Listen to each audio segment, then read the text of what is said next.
កស្នេហាហេតុអ្វីអូនហូរទឹកនេត្រាជួបវាសនាស្នេហាបោកប្រាំងតាមពិតមនុស្សល្អល្អនៅសល់ច្រើនណាស់មិនដេចក៏កុំក្រស្នេហ៍នោះម្នាក់ដែលគ្មានបេះដូងស្រឡាញ់ខ្លាំងប៉ុណ្ណាទើបរៀមរាស្មងស្រីម្នាក់នេះលះបង់ទាំងអស់នៅតែប្រោះបងមើលរំលងតើទុកស្នេហ៍ជាវ័យស្រដីប្រាប់ផងធ្វើបាបស្រីប៉ុន្មានដងទើបបានបងឈប់សាវ៉ាដោយជាគេថាបេះដូងមានកម្មឈឺចាប់ជាប្រចាំព្រោះតែរឿងស្នេហា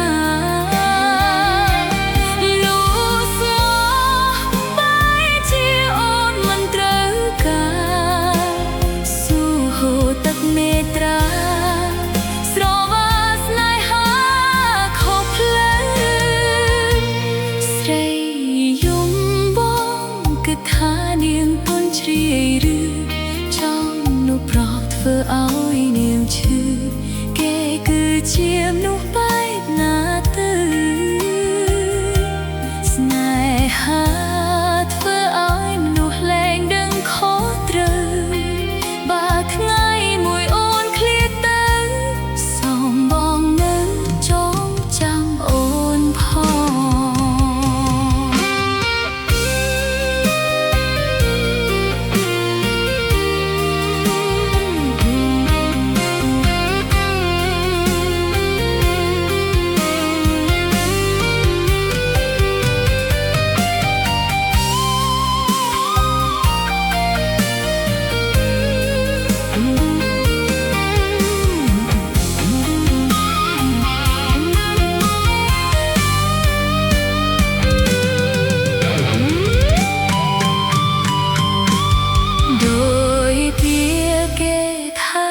បេះដូងមានកម្ម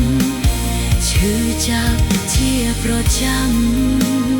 ព្រោះតែរឿងស្នេហា